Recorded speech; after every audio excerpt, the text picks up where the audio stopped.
episode 44 of Dissent Into The Wormhole, where we discuss everything from ancient civilization to modern day social issues and everything in between. I'm Les. And I'm Stevie J, and today we're taking a look at apps that steal our private information and really just invade our privacy overall. And what are they doing with all of that information? And why is it so lucrative for them, I guess? But episode 44, love that number. So glad to be back.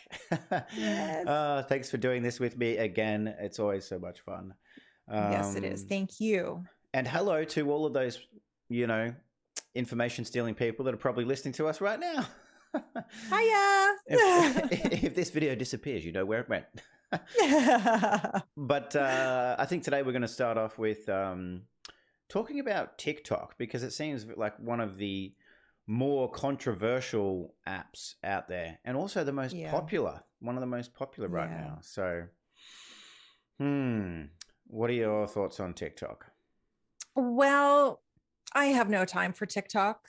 No pun intended. It was sold to me when it first came out as something for the younger people out there. So I said, that's not me. I don't need to go there. Like, I've got my Instagram, I've got my Twitter, I've got my ancient Facebook account, I've got my YouTube. That's all I can handle. Like, information wise coming in, that's all I can take. So I never got on TikTok until, and I'm only on it because we have an account for our podcast. And now I'm like really questioning, should we have actually done that? I'm starting to wonder, because more and more information is coming out that maybe it's not that great. Well, look, and after we talk about this some more today, we may just go and delete that. We might talk ourselves into deleting that, I think. But yeah, you're right. And I never understood TikTok. I mean, so I don't understand the appeal of TikTok. Right. And we'll get into the age stuff in a second, I think, like, and why that's actually really harmful, I feel, and invading the privacy of minors and stuff like that. But for me, I said this to you just before, like, they get you, right? They're clever, TikTok, because they play you a 15-second clip that they kind of know you'll like, or maybe you'll like, and they understand that people have very short attention spans. So they play you a 15-second clip, and subconsciously you go, oh, it's only 15 seconds. I got time for that. And then 4 days. I wait in line for that. That's right. And then so you like that one, and they'll show you another one and another one. And then 4 days later, you're still sitting in the same spot going, I've almost got through them all. And you keep watching these clips, and you only signed up for a 15-second one. So right. And they get you because it's one right after another. They're very short, and you're on to the next. Like, you don't have time you don't even have time to say, I didn't like that. Yeah. Like, it happens so fast. Yep. That you don't know what happened. And the thing is, like, you don't know what happened. We don't know what's really going on behind the scenes. We don't know. I don't know why it was new. I think that was the thing. But I don't know, maybe I shouldn't be the one to be speaking on it, because I was just like, well, maybe the content isn't, like on YouTube, you can go and you can find a how-to video. Like, I can learn how to, change the taps on my sink and things like that, like very useful things. Like, I've used YouTube, for multiple things. I was like, well, thank God, YouTube, like, thank you. Like, whatever it may have been, I couldn't figure it out within 5 minutes. I figured it out because of YouTube. Absolutely. I just don't know if TikTok has the same capacity to give us that kind of, it's almost given me like independence in places where I didn't have independence before, where I would have had to call someone. Totally. And you're spot on. Absolutely spot on. I mean, I've watched a tutorial on how to put my pants on. Still not working. That's a work in progress. I was going to say, really, I got to call that person and say, you need to do better, because you still can't do it. It's a work in progress. I'm trying. You are a work in progress, and you are trying. So you know what? That's all that matters. Exactly. It's all about the effort. But but you nailed it. Like, you can find some very, very useful content on YouTube. Absolutely. Yeah. TikTok, maybe it's there. And again, like you said, I'm maybe not the best person to talk about it either. But like, I don't feel you get anywhere near the same kind of value from TikTok, because generally what I've seen, it's like people doing pranks, majority people doing little dances and stuff. And it's like, okay, like this doesn't add any value to my life. Like it really doesn't. And no. I get it. It's it hooks people and it's catchy. And the other thing TikTok automatically does with every video is attach audio to it, like some catchy little tune that gets you kind of to stay there as well. Yep. But I guess that's a good time to talk about the audience and the users of TikTok being very young. So children and adolescents are the main users of TikTok, and that just scares the shit out of me, to be honest. Like, because I'm an adult and I don't really understand how to use the bloody thing. So when kids go on there, they're very, very vulnerable, I feel. They are. And unfortunately for a lot of these kids, this is like their first experience, their online experience. Maybe they weren't allowed to have, an Instagram or Facebook before. Maybe they're just at this age now where they're getting a little bit older and they're able to do it. And this is their first experience. If it was my kid, I would be the mother from hell, because I'd be telling them absolutely not. You after everything that we are learning and reading, and the connections that my brain is making, there is no fucking way my kid would be having TikTok. Right. Same here.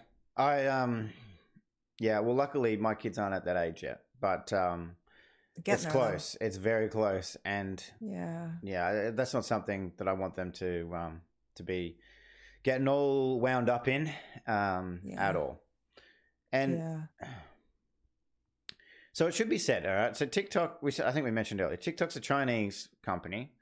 And no, we didn't. We didn't mention that. Okay. No. So it's a Chinese-owned company. Now, it seems counterintuitive for the Chinese government that is very strict, especially when it comes to social things. So in China itself, you're not even allowed to really have social media. Like, you're not even really allowed to, have all that stuff. You're especially not allowed to post anything to do with the government or anything like that. Right. But what I'm getting at is very strict rules. So it seems kind of interesting that this Chinese company, private company, would be allowed to do this. So what do the government in China get out of it? Well, in TikTok's fine print, in their privacy settings and privacy disclosure, disclaimers, all that bullshit, it actually says they can freely give your information to everybody, including the government, including public companies, including all of this stuff. So, don't take my word for it. If you really want to, go take a dive into your TikTok privacy, disclaimers and all that, and you'll see it there. It says they can give it all to them. So for me, that's the reason why they can get away with doing this in such a strict country, is because they're providing the government with information about people. Right. And sorry, you go. I just had a thought though, when we were saying, government, the Chinese, so in certain countries, they're not allowed to criticize their government at all. But guess what we do over here? We freely say exactly how we feel, and they will, and other agencies in other countries can definitely use that against the country as a whole. They're finding the weak points of the countries, because what's like, I don't want to pick on the US, but I'm going to pick on the US for a little bit, just for a second. Very politically driven. Yes. From outside looking in, very politically driven. Our countries are not. Well, from where we stand, they're not. Right. So they're getting a lot of information. I would nearly said employees, because that's exactly what we are. What are the citizens? Freudian slip. Yep. It's so true though. Yeah. So like, they are gaining a lot of information. It's not just sellable. We're not just sellable. We're giving our opinion, and we're trade secrets, maybe. Well, I don't know. You got me thinking of something else, and damn, you're smart. So when you said that, I was like, okay, so we do, like, we voice our opinions. We say, yeah, screw the government, screw this. We do that. We dissent, funnily enough. But what you got me thinking was, they actually, if they have the IT power for this, which I believe they do, they get all this information and they get the mood of a nation. They're able to capture what the mood of a nation is on particular social issues, political issues, and then influence that further through. So they suck the information in, and then whatever narrative they want to push, they project that out en masse through other social media platforms or their own, and say, this is the right decision to make. This is the right decision to make. So they're actually influencing politics back the other way. So they can you're the smarty pants. Wow. I did manage to get them on this morning. So, well, that's good.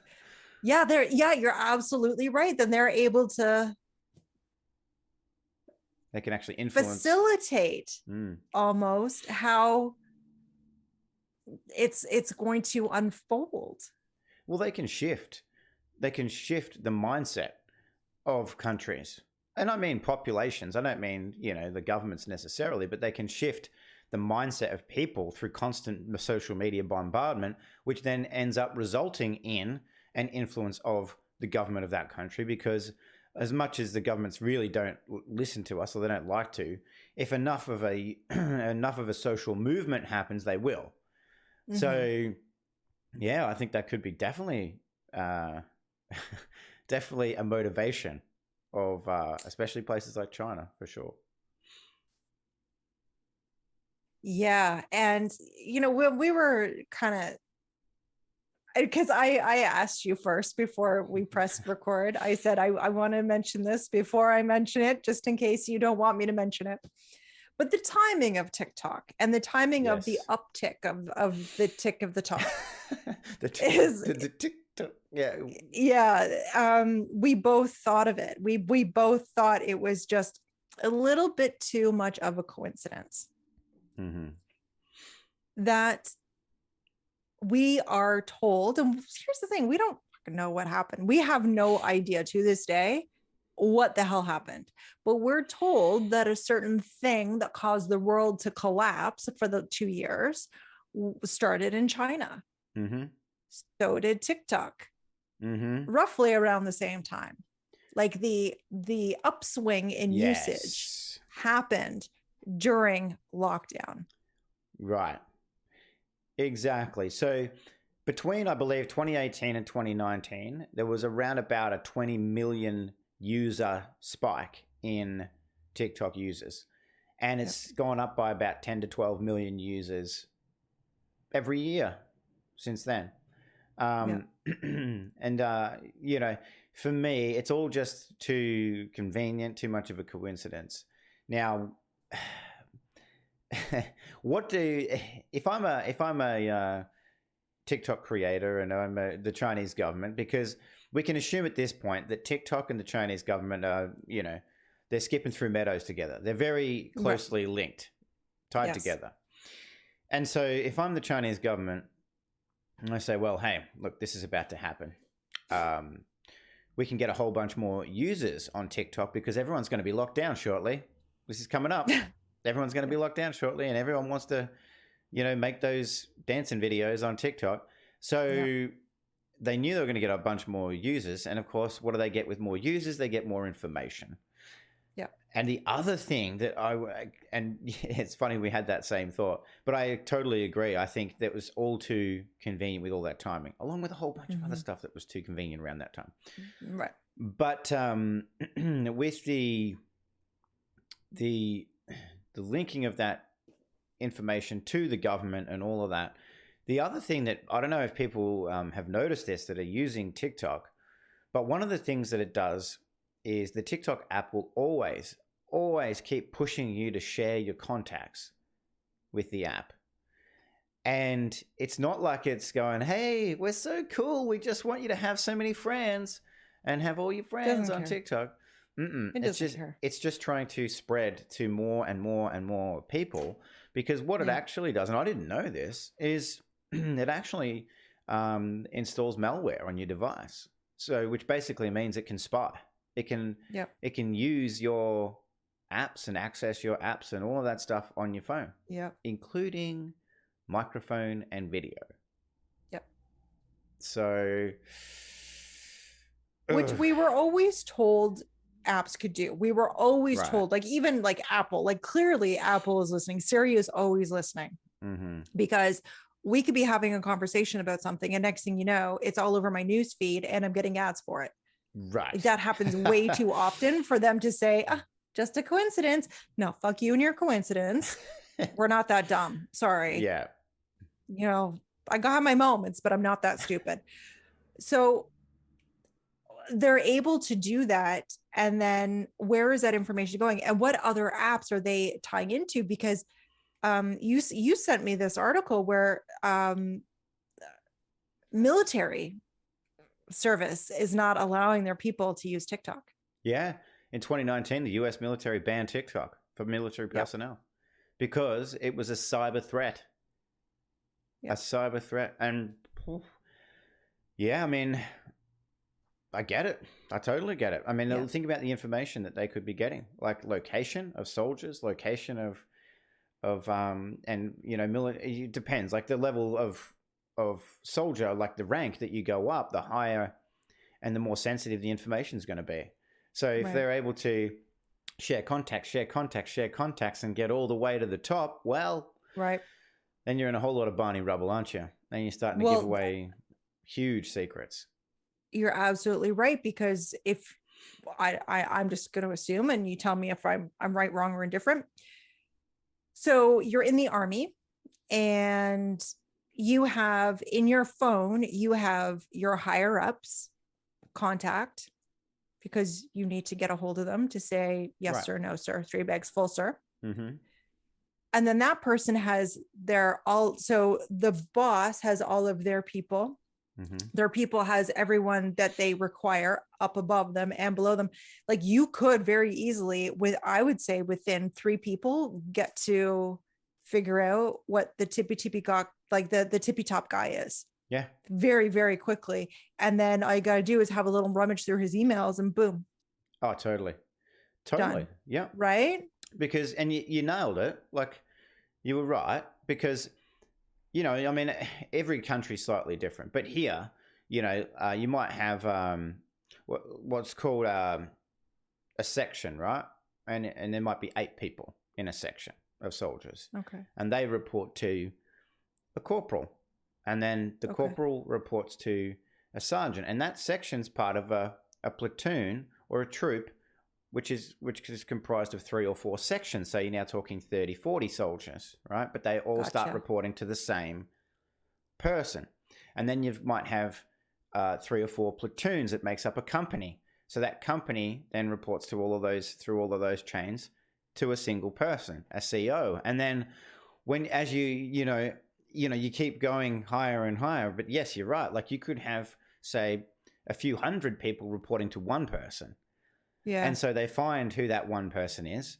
Right. And all they have to do is go, well, all of these people have that one person as a contact. Yeah. That same one person. So that's the guy. And then they go, all right, well, let's see what he's got. And then it goes up from there. So it goes, well, who's his boss? Who are all the same people, like on his level, that have the same contact? Oh, well, that's that guy. Now we're getting up to colonels, and we're getting up to majors and generals. And yeah, it's, I mean, I don't know how to do that, like with all the algorithmic arithmetic and all of that. I don't understand it because I'm a boomer. But the people who do, would be very easy for them, I'd imagine. Very, very easy for them to figure all that out. Absolutely.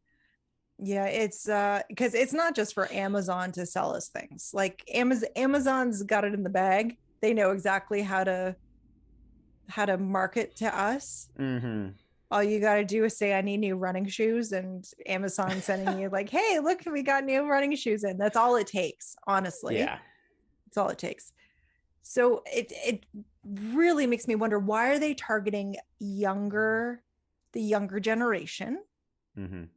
Like, are they trying to mold their brains in a certain way to have them think in a certain way? Maybe we're too, I don't know.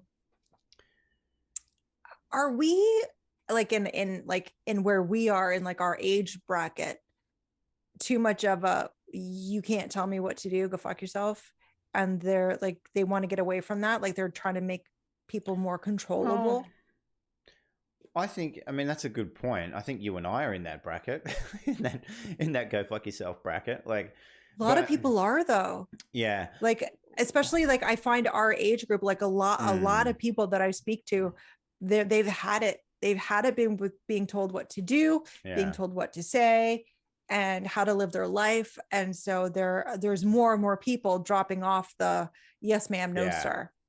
Yeah, totally. I think you're right. I think you're spot on, and I think that's one of the reasons why they go for the vulnerable age bracket of children and teens, is because, you know, just because it's just the nature of life. Like the teens and children especially are going to see these things pop up on their TikTok screen, and they're going to go, yeah, cool, yeah, I'll share my contacts. I want everybody to be seeing my videos, and I want everyone to like my videos and all of that. So they get that contacts tree, I'll call it, starts with the vulnerable people who are going to, you know, like you and I will go, fuck off, you're not getting my contacts. Like, right. Yeah, no, it's none of your business who I know. Exactly. But the kids will automatically go, yeah, that's awesome. I want everyone to see my videos, and I want, you know, all of that. So they start there. Then they get, let's just follow it through for a second. They get like older siblings contacts through the younger one. And then through the older one, they get mum and dad's contacts.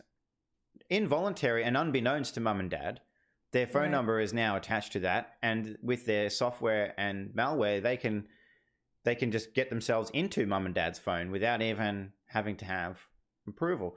So that branches out from there. So I think that's why they target the youngsters. And I agree with you. Like I'm essentially saying, yes, I agree. Like our age, our generation, no. More people are skeptical and like, well, why? Why do you need this? Why do you need this information? Like, I don't. From what I'm getting from you, application, you don't need to have this information from me. Right. And apparently, what it said was the privacy options. If you want to be completely private, like you need to go in, like doesn't give you the option at first. Like when you're setting it up, it's like, it only gives you one option. And then if you want to change it later, you have to go into settings, and they're like, it's an extra step that a lot of people won't do. Right. And trust me, I am there. If there is a couple extra steps, I'm like, fuck, you know, I'll just do it later. And then guess what happens later? Nothing. Nothing happened. Yeah. So, like I know myself that I know that. So every time I say I'll do it later, I'm like, no, you won't. No, you won't. I go to the mirror, have a strict conversation with myself because I know I won't. So, and they know we won't too. Exactly. That's why they do it. It's all on purpose. Like none of this is a mistake. None of this is an accident. None of this is, you know, not well thought out. They've planned it all, and they know. And look, they've probably gotten, you know, a lot of research from Facebook, Instagram, Twitter, because while we're talking about TikTok and focusing on the Chinese, none of those platforms are innocent in this. Like they are a little more, a little more, and I do this, you know, a little more regulated just because of the countries of origin, but really not. And you know, on that, as far as other apps go and other countries go and such, you know, you brought this to my attention, but apps to do with menstrual cycles. Clearly, I don't have, well, maybe not clearly, but just to let everybody know, I don't have a menstrual cycle, but... Nor do you have the app. Yeah, right. I don't have the app either. But I do. Yes, and What have they started doing? You explain it. What have they started doing, or what are they looking at doing with those period tracking apps? Okay, well, it was in an article, and once again, I just want to say this came from mainstream media, so we just never know. Mm-hmm. But it was that ever since Roe v. Wade, they are starting to look at the period tracking apps to see who could be potentially pregnant and then potentially not pregnant. Like they're trying to find out who's going for certain procedures by tracking your menstrual cycle through the app. Yeah. I was like, you have got to be kidding me. You've got to be kidding me. Like what? Because they were saying like there's a lot of doctors in the US recommending that their patients no longer use this app because you can track everything. Like within the app that I have, I can track medication, I can track how often I get down and get busy, I can track my mood, I can track my mood, you can track your cycle. Everything is in there, and it will tell you you have like 20 days till your next cycle. So it's watching that. And what they're saying is that what they're doing then is that if, say, okay, I didn't get my period for 3 months, and then all of a sudden I got it. Okay. What they're going to do now is say, okay, what happened within that 3 months? Where did Les go in those 3 months? And then narrow it down from there to see, was she actually pregnant? Was it a miscarriage? Did she just not put it in the app that month? But the thing is, they'll be able to see if you're religious when using it. They'll be able to say, oh, well, she's like been tracking it for years. All of a sudden she hasn't gotten it for 3 months. And now like they're actually thinking about catching people doing things they're quote unquote not supposed to do because some guy said that they couldn't. Like it's gone beyond just following us to sell us stuff. Now it has gone to the extent of they're serious about this. Like they are so serious that they're willing to track you in an app. I'm willing to catch you doing and prosecute you. Absolutely. And charge you. Yeah, it's one thing. It's scary enough that they want to know about us and they want to know so much about us. It's a whole other thing to want to prosecute based on that. And there's so many issues with this. Like, holy bloody hell, there's so many issues. Like, so essentially, after Roe v. Wade was overturned not long ago, they've gone, okay, well, how could we find people who are potentially now doing criminal things as far as visiting clinics, let's just say, and doing criminal things? So they, like you said, they go, well, she had her period for, steady for this many years. Then she didn't have it for a couple of months. And now she's got it again after visiting this clinic or this area where a clinic is. Go get her. Let's go arrest her. Little do they know there could be any other medical issue that could cause a delay or, a missing of cycles and stuff like that. Yeah. They're just like, send in the SWAT team, boys, and go get her. Yep. And helicopters, and you're like, yeah, exactly. I was stressed, man. I was stressed. That's why I didn't get it. And the thing is, I recently, I've talked to so many different women who, with a certain injection that we were all forced to get, it screwed up their cycle. Right. Completely screwed up their cycle. So they're going to be going after people. And the thing is, like, yeah, you're going to the clinic because maybe I got the sniffles. Maybe I walked by the clinic. Maybe I went to the restaurant beside the clinic. Like, there's so many other reasons. Maybe my wife or girlfriend or husband works there, like at the clinic. I was dropping off muffins. Like, yeah. Yeah. Exactly. There's like, and here they are, they're just automatically assuming that. And the thing is, like, when this was overturned, I'm like, this is, well, A, it's horseshit. Stop telling people what to do.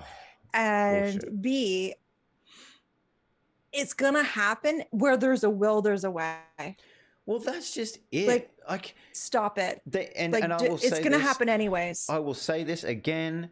We both said it. I've said it a million times on this podcast. The government does not give a single shit about us. They will tell us it's all about your care and your health care and your bullshit. They don't care. If they cared, they'd leave the decision up to us, wouldn't they? They'd leave all the decisions up to us. But they don't care about us at all. And they don't care about any of you out there. I'm sorry to tell you, they do not care. It's all about their own interest. And whether that's religious, you know, I mean, with Roe v. Wade, I guess that's something they say is it's based on religion. But then, I mean, you know.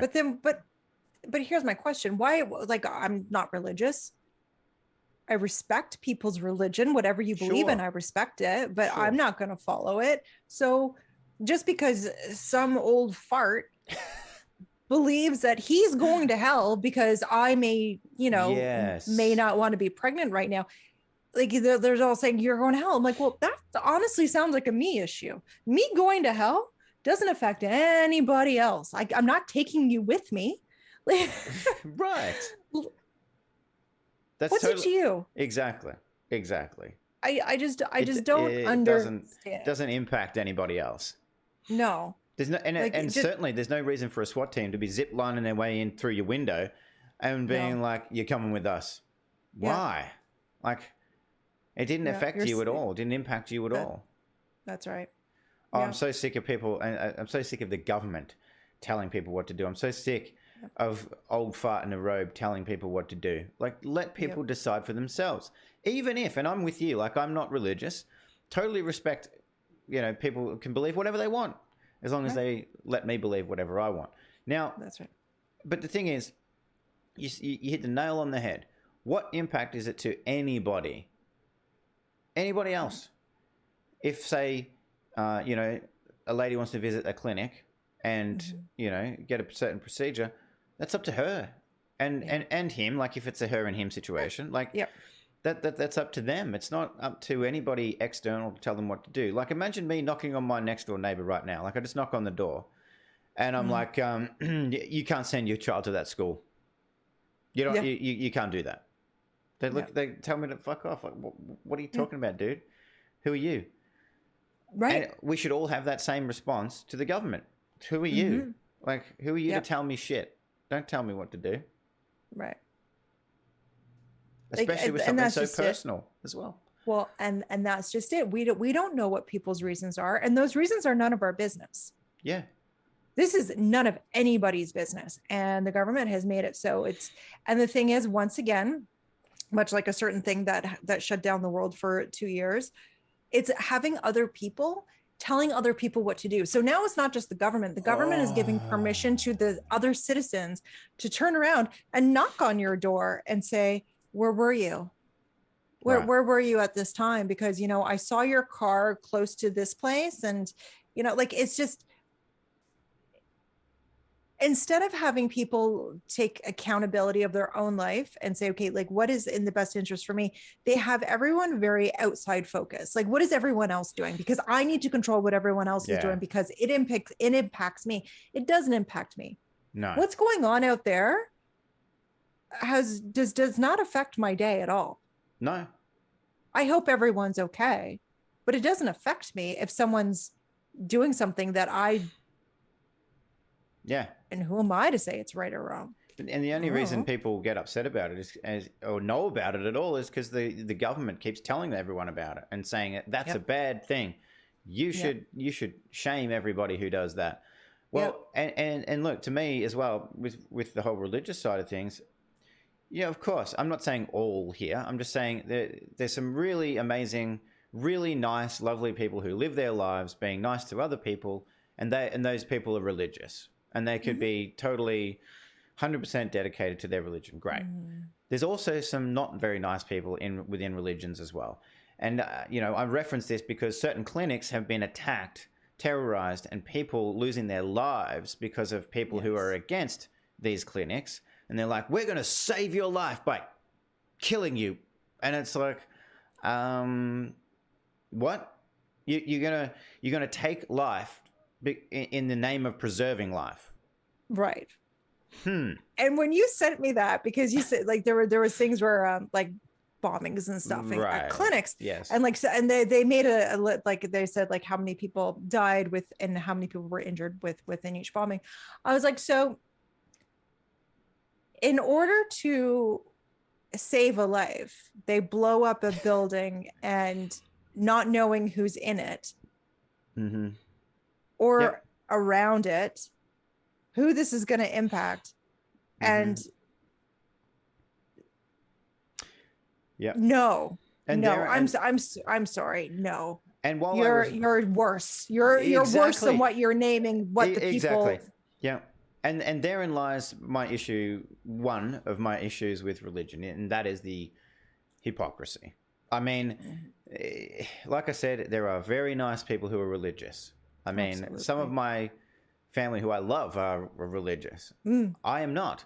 But they also don't try and put it onto me, like, no, and enforce it onto me. And they also wouldn't be doing anything extreme like this. But there's a lot of hypocrisy around all of this. It's like, you know, we'll kill you to make you a better person. It's like, you not see what's going on here? Like, I can't quite do anything if I'm not around. Yes. So I mean, and look. The thing about decisions, and you know, we got into this about privacy and apps and everything like that. It should be scary to every single person, like it is to me, like it is to you, that there's a potential to be prosecuted based on a health app that's meant to be there as a tool for women to use to track their cycles and you know, be healthy and all of these kind of things, and you could actually be prosecuted just because they go, well, you missed it for a couple of months and now you've got it again. So what did you do? Yeah. What did you do? Yeah. Bullshit. It's just bullshit. There's no other way to say it. Yeah. Like it's so, yeah. You know, they say if you're not paying for the product, you are the product. So they were very clear when I read when I read everything that was like a warning sign. They said if you're not paying for it, you might want to just get rid of it because you are the product. And when it comes to these kind of things, like our own personal safety and our own personal, very personal decisions. Yeah. I'm deleting it. And the thing is, like, I have no, like, I'm not getting pregnant. Like, I'm well past that age. And I'm still deleting it because I do not condone what they're doing. Right. It's wrong. They don't get anything from me. Nothing. I'll check it myself. Thank you. Yeah, exactly. It's so wrong what they're doing. Yeah. And a lot of these tools and apps and stuff are sold to us as, you know, a useful tool. It's something to help us in our lives, right? Like, okay, cool. You know, in the case of period cycles, you know, it could help in a lot of ways. Like, you know, especially for women who get it really severely, you know, have a lot of pain, have a lot of discomfort, and sort of can't even function when they get it.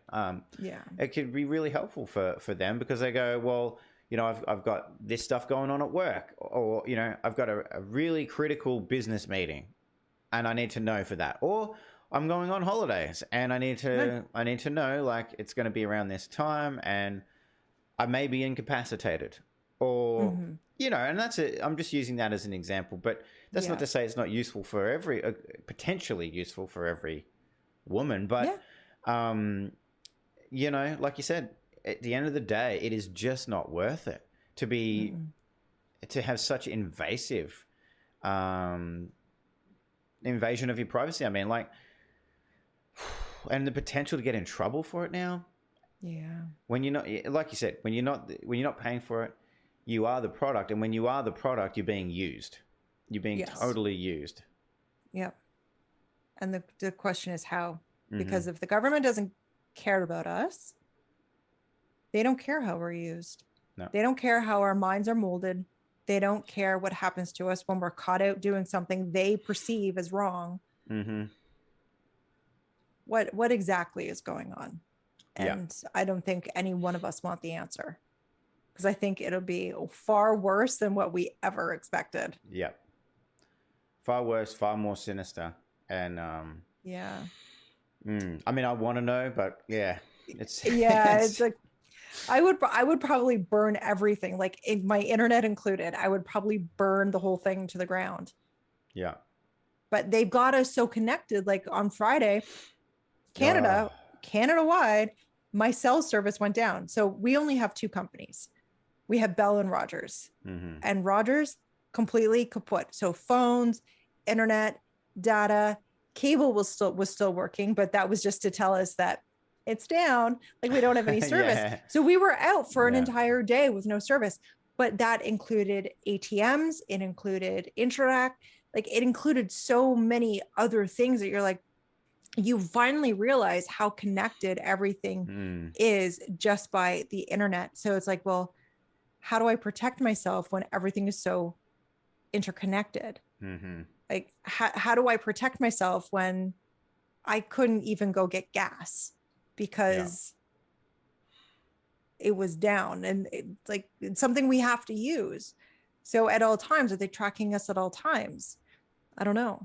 Well, I think they are. And I think you just got me thinking that maybe another podcast episode, but the reasoning for that blackout and for what happened in Canada. And I think no coincidence there either that all of that happened. And it is scary to think that all of those things that are interconnected just automatically are gone in an instant. And the motivations behind that, again, you know, at face value, the companies like Rogers and stuff, they'll go, tee-hee, we had a little boo-boo. Somebody tripped over a cable in the IT room and look what happened. But, but it's nowhere near as simple as that and as innocent as that either. Right. So, well, the thing that bothered me the most was that 911 wasn't accessible because your phone wasn't working.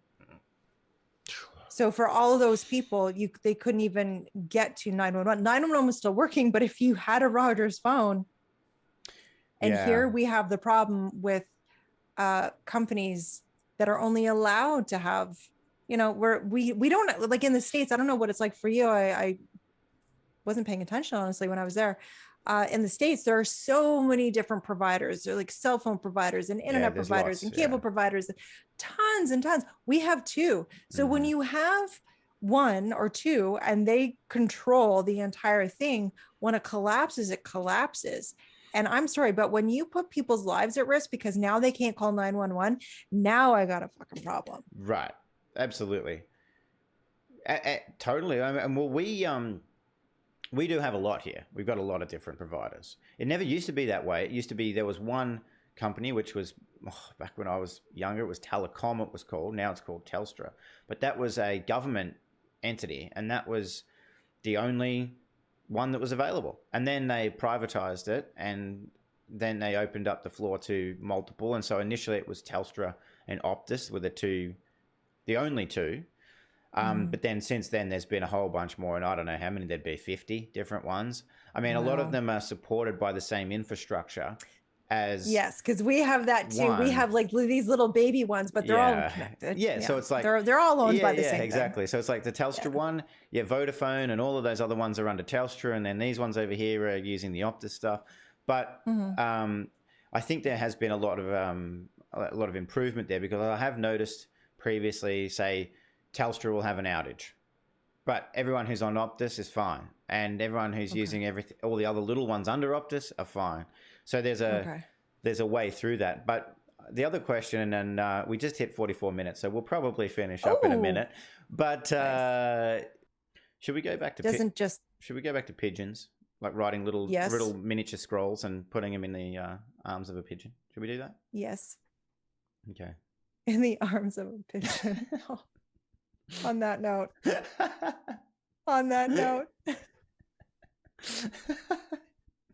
Thank you. Have a great day, everybody. I hope you enjoyed the episode. Check us out on Twitter and Instagram. TikTok may not be there for much longer, but yeah, we're gonna have a conversation. Check us out all in those places, and just have an awesome day. Bye, guys. Bye.